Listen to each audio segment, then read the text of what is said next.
Welcome back to AI.Code.Cast. Today, we're going to be doing a deep dive into something that's a real brain teaser. It's Stone Game 2, and it's a game all about strategy, outsmarting your opponent. Yeah, it's kind of like one of those classic games of wits, but instead of chess pieces, we're using piles of stones. Exactly. So picture this. You and let's just say your opponent is named Bob. You're faced with these rows of piles, and each one is filled with a different number of stones. And the goal is, well, to collect more stones than Bob, right? Yeah, but there's a twist. It's always a twist. There are rules about how many piles you can take from the row on each turn. Okay, so let's break down the rules. Yeah. You go first, and you can choose to take any number of piles because you have to start from the beginning of the row, and you can only take up to twice the value of what's called M. So M starts at 1, which means on your first move you could take either just the first pile or the first 2 piles. And then this is where it gets really interesting. After every turn, M increases. It becomes the larger value between the old M and the number of piles that the previous player took. So let's just say you decide to be bold and you take the first 2 piles. Okay. Now M becomes 2, Right. which means on Bob's turn, he can take anywhere from 1 to 4 piles. Exactly. And then this back and forth, it keeps going until all the piles are gone, and whoever ends up with more stones wins. So our challenge is to figure out, what's the maximum number of stones that you can get? Assuming that you are playing optimally, and Bob is also playing optimally. Right. So how do we even begin to approach this? Could we just try every single possible move and then see which one leads to the most stones? So that would be the brute force approach. Yeah. It's definitely tempting to try that first, but just imagine every turn, the number of possible moves and the game states, they just multiply. It would be like trying to explore every single path in a maze. But the maze, it keeps growing every time you take a step. Okay, so brute force isn't going to cut it. No. We need something more strategic, a more elegant solution. Yeah, you know. exactly. And something tells me this is where dynamic programming comes in. You are right on the money. Dynamic programming basically means we break a complex problem down into smaller, more manageable pieces. So instead of trying to think about the entire game at once, we break it down into smaller decisions. Exactly. So we solve these smaller subproblems. And then we store those results, and then we can use them to solve larger and larger chunks of the game until we ultimately get to the optimal strategy for the whole thing. Interesting.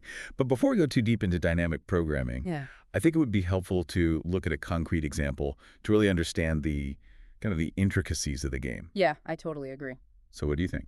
Let's use those piles that you mentioned before, 2, 7, 9, 4, and 4. Okay, so our piles are 2, 7, 9, 4, 4. So initially M is 1. What are our options?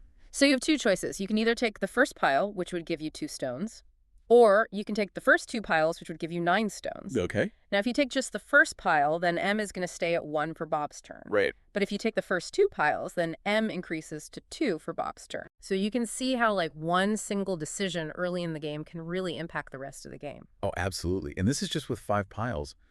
I can only imagine how complex these decisions get as you add more piles. Yeah, it gets really complex really fast. And that's why dynamic programming is so useful, It helps us to navigate all that complexity by breaking it down into these manageable pieces. Yeah. Think about it like you're planning a road trip. Okay. So instead of trying to figure out the entire route at once, you just break it down into those smaller segments. Day 1, day 2, and so on. I like that analogy. It makes dynamic programming seem much more approachable. But how do we actually apply it to this problem? What are the subproblems that we need to solve? So let's think about what information do you absolutely need to make a decision at any point in the game? Yeah. So you need to know your current position, meaning which pile you're starting from, and you need to know the current value of M. Okay, that makes sense. Right. So our subproblems would be what's the maximum number of stones you can get starting from this particular pile with this specific value of M? Exactly. And we can solve these systematically, right? Starting from the simplest scenario and then building our way up. Exactly. Now that we have a good understanding of the problem and how we can break it down, let's explore how dynamic programming can actually help us to, conquer this game. Okay. So imagine this massive spreadsheet, and each row, it represents a different starting pile. Okay. And each column represents a different value of M. Okay, I'm visualizing a grid. Exactly, a grid. So each cell in this grid represents like a unique combination Yeah. of starting pile and a value of M. Exactly. And that cell's going to hold the answer to like a mini version of our problem, which is Hmm. what's the maximum number of stones you can get starting from that pile with that specific M. So we call this like our dynamic programming table, or DP table for short. So it's like we're pre-calculating the best possible outcome for Yeah. every scenario. That seems like a lot of calculations. It can be, but the beauty of dynamic programming is that we don't actually have to calculate everything from scratch. Okay. We can start with the simplest scenarios, and then we use those results to solve like the increasingly more complex ones. Okay. It's kind of like building a tower brick by brick, right? We gotta have a solid foundation. Okay. I'm intrigued. So how do we begin to, fill in this DP table? Where do we find those like foundation bricks? Okay, so we start at the very end of the game. Okay. So think about it. If you're at the last pile, Right. what's the best move? Well, take all the stones. Exactly. Take all the remaining stones, right? There's nothing left for Bob, so you might as well just maximize your gain, right? It's a no-brainer. Totally. So the last row of our DP table represents that last pile. Right. And it would just be filled with the number of stones in that pile, Yes. regardless of M. Exactly. And we can kind of extend this logic even further, right? Yeah, right. So if the current value of M lets you take all the remaining piles, well, your optimal move is still going to be to take everything, right? Of course. Yeah. It's like having a free pass to just scoop up all the remaining stones, right? Right. Okay. So those are kind of like our foundation bricks, right? Those scenarios where it's super obvious what the best move is. Okay. Just take everything you can. Right. But what about the more challenging scenarios? Yeah. Where we have to make like more strategic decisions. Yeah, that's where the real fun begins, right? Okay. So let's say you're at a certain pile and your current M, it allows you to take a few different numbers of piles, right? How do you decide which move is best? Well, we need to consider not only how many stones we get from those piles that we take, but also how our move sets up Bob for his turn. Exactly. Like, we need to think about how Bob, assuming he's playing optimally, would counter each of our potential moves. You're absolutely right. We have to play both sides of the game, right? Yeah. We have to anticipate Bob's best response to each one of our moves because, remember, Bob also wants to win, so he's going to choose the move that minimizes your score. So for each possible move that we could make, we need to figure out what Bob's best counter move is. Yes. And how that would affect our overall score. It's like we're trying to look ahead and see the ripple effects of each decision. Exactly.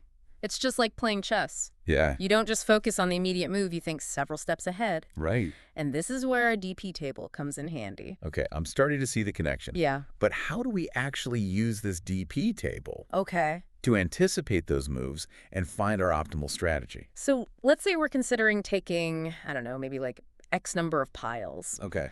To figure out how good that move actually is, what we do is we look ahead in our DT table, right? Right. To see what's the best outcome Bob could achieve starting from the next pile onward, Okay. given the new value of M, right, after your move. So we're basically simulating the rest of the game for each of our potential moves.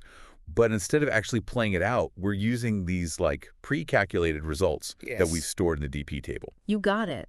So this is the magic of dynamic programming, right? Yeah. We can leverage the power of these pre-calculated results to make these smarter decisions. It's starting to click. Nice. So we weigh our potential gain Yes. against Bob's best possible score from the remaining piles. Exactly. And that gives us a score for each of our moves. Yes. Then we just choose the move that gives us the highest score. Exactly. And by doing this for every single combination of starting pile and M, Right. we systematically fill in our DP table brick by brick until we reach the very beginning.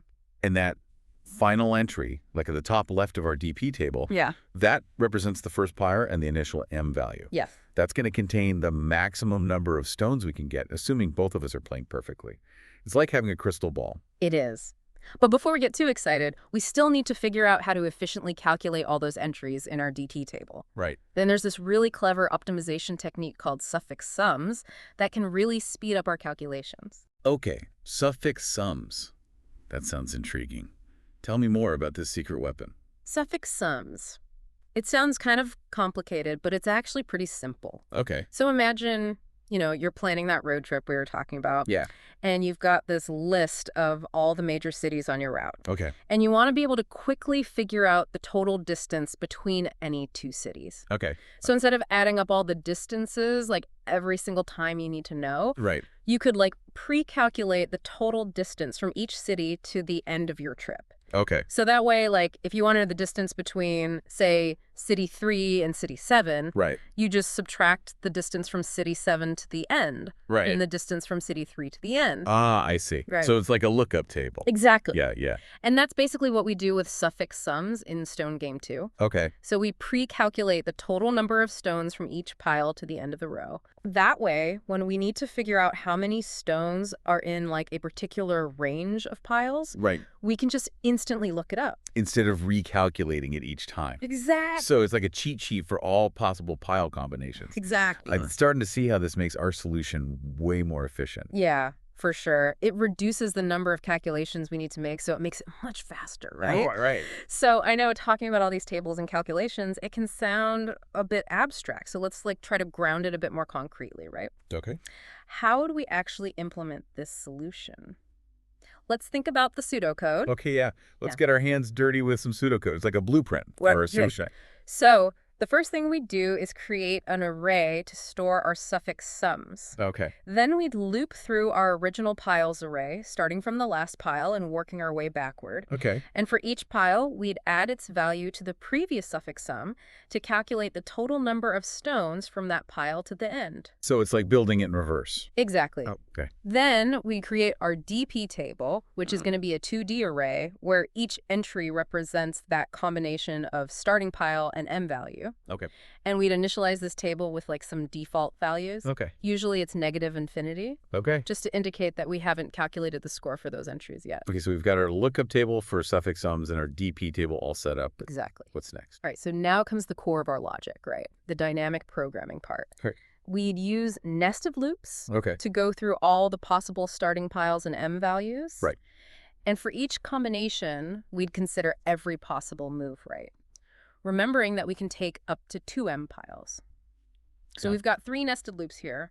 One for the starting piles, one for the M values, and one for the number of piles that we can take. It sounds pretty computationally intensive. It can be, but remember, we've got our suffix sums. Right. That helps to optimize all those calculations inside. So for each potential move, we would use our suffix sums array to quickly find the total stones that we would get, right? Right.